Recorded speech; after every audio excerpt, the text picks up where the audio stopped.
Amerika medyası aklından adaştı deyip bilir sebebi hazır hemme Epstein var adı gurlaya. Yani şu adam var adı.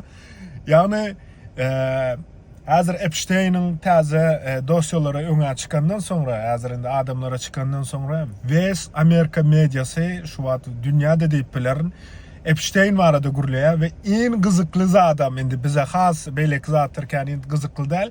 En gızıklısam Bitcoin'i Epstein dörüttü deyip haberler var.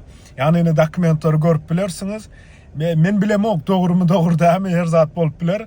Ve şu günde fevral ayının 5 şu videonu çekerken yine Bitcoin'in ve Ethereum'un bakası aşağılığını West Market kriptolarını kaydıya.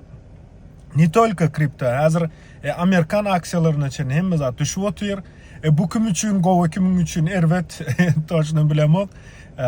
Şolar yal, video seyredin ne diye. Şu milyoner 21. yılda interview'da nemeler diye geçer. If you knew who owned Bitcoin or who started Bitcoin, and you had Bitcoin, you couldn't sleep at night. I know. Yani Bitcoin will go fucking zero. risk edip aydan da diye ki men Bitcoin'i kimin dörödeni bilen diye.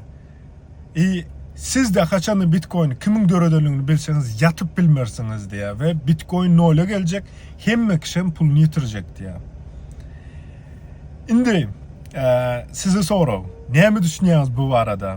Hani biliyorduk ha Bitcoin'i Satoshi dörötü diye biliyorduk. Satoshi Kamoto mu ne mi? Вот. Hazırında Satoshi Epstein bolma mümkünçülüğü var. Dolayada da meneken ınınım ok. Yöne hazır West Media onu gurlaşıyor. Вот. Siz ne mi düşünüyorsunuz? Öz fikirlerinizi yazın. Bu düşüşlük menen beğendiriyor.